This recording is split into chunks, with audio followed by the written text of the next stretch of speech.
കർത്താവിൻ്റെ അതിപരിശുദ്ധമായ നാമം വാഴ്ത്തപ്പെടട്ടെ. പ്രിയമുള്ളവരെ, ഇന്ന് രാവിലെ നമുക്ക് ഒരുമിച്ചൊരു വേദഭാഗം നമുക്ക് ധ്യാനിക്കാം. അപ്പോസ്തലനായ പൗലോസ് റോമാക്കാർക്ക് എഴുതിയ ലേഖനം 8-ാം അധ്യായത്തിൻ്റെ 18-ാമത്തെ തിരുവചനം. അവിടെ നമ്മൾ ഇങ്ങനെയാണ് വായിച്ചു കേൾക്കുന്നത്: നമ്മിൽ വെളിപ്പെടാനുള്ള തേജസ് വിചാരിച്ചാൽ ഈ കാലത്തിലെ കഷ്ടങ്ങൾ സാരമില്ല എന്ന് ഞാൻ എണ്ണുന്നു. പ്രിയമുള്ളവരെ, ഇവിടെ റോമാലേഖനത്തിൽ നമ്മൾ വായിച്ചു കേട്ടത്, നമുക്ക് വെളിപ്പെടാനിരിക്കുന്ന ഒരു തേജസ് വിചാരിച്ചാൽ ഇന്നത്തെ നമ്മുടെ ആ സ്വരൂപം എല്ലാം അങ്ങ് മാറും. ഇന്നത്തെ നമ്മുടെ സാഹചര്യങ്ങളെല്ലാം അങ്ങ് മാറും. ഇന്നത്തെ നമ്മുടെ കഷ്ടതകളെല്ലാം അങ്ങ് മാറും. നമ്മുടെ കഷ്ടതയൊക്കെ മാറി, നമ്മുടെ വേദനയൊക്കെ മാറിയിട്ട് നമുക്ക് ഒരു നല്ല നാളെ നമുക്ക് വേണ്ടി കർത്താവ് ഒരുക്കിയിരിക്കുന്നു. നമുക്ക് വേണ്ടി ഒരു നല്ല ശുഭഭാവി കർത്താവ് ഒരുക്കിയിരിക്കുന്നു എന്നാണ് ഇവിടെ നമുക്ക് മനസ്സിലാക്കാൻ ഇടയായിത്തീരുന്നത്. കർത്താവ് പറയുക, നമ്മളിൽ വെളിപ്പെടാനിരിക്കുന്ന തേജസ് വിചാരിച്ചാൽ നിങ്ങളിൽ ഒരു തേജസ് വെളിപ്പെടാൻ ആഗ്രഹിക്കുന്നു. നിങ്ങൾ തേജസ് ഉള്ളവരായി മാറാൻ കർത്താവ് ആഗ്രഹിക്കുന്നു.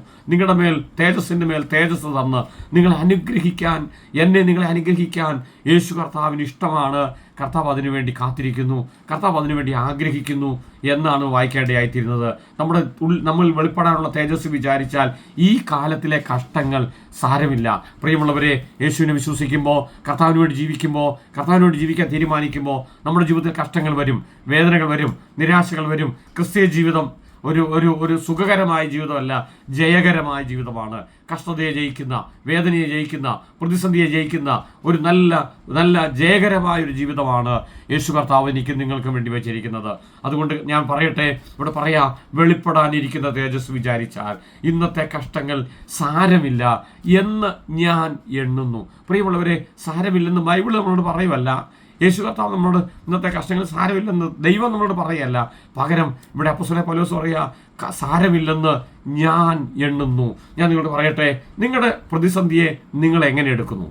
നിങ്ങൾ അനുഭവിക്കുന്ന വേദനയെ നിങ്ങൾ എങ്ങനെയാണ് എടുക്കുന്നത്? പൗലോസ് പറയാ, സാരമില്ലെന്ന് ഞാൻ എണ്ണുന്നു. പ്രിയമുള്ളവരെ, നമുക്കങ്ങനെ എണ്ണാൻ കഴിയുന്നുണ്ടോ? നമുക്കങ്ങനെ വിചാരിക്കാൻ കഴിയുന്നുണ്ടോ? അങ്ങനെ വിചാരിക്കാൻ കഴിയുന്നുണ്ടെങ്കിൽ, ഇന്നത്തെ കഷ്ടങ്ങൾ സാരമില്ലെന്ന് നമുക്ക് തന്നെ വിചാരിക്കാൻ കഴിയുന്നുണ്ടെങ്കിൽ, നമുക്ക് തന്നെ അങ്ങനെ എണ്ണാൻ കഴിയുന്നുണ്ടെങ്കിൽ, നമ്മളാണ് ഭാഗ്യവാന്മാർ, നമ്മളാണ് ദൈവമക്കൾ. ഞാൻ നിങ്ങളോട് പറയട്ടെ, നമുക്ക് വേണ്ടി കർത്താവ് ഒരു നല്ല തേജസ് വെച്ചിട്ടുണ്ട്. എന്നിൽ വെളിപ്പെടാനുള്ള തേജസ് വിചാരിക്കുമ്പോൾ, നമ്മൾ വെളിപ്പെടാനിരിക്കുന്ന ആ തേജസ് നമുക്കൊന്ന് വിചാരിക്കാം.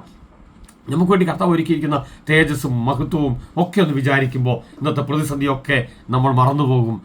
അതുകൊണ്ട് ആ നല്ലൊരു തേജസ് നമുക്ക് വെച്ചിട്ടുണ്ട്. അതുകൊണ്ട് നമ്മുടെ ജീവിതത്തിലെ വേദനകൾ, കഷ്ടതകളൊക്കെ നമുക്ക് സാരമില്ലെന്ന് എണ്ണാൻ കർത്താവ് നമ്മളെ സഹായിക്കട്ടെ.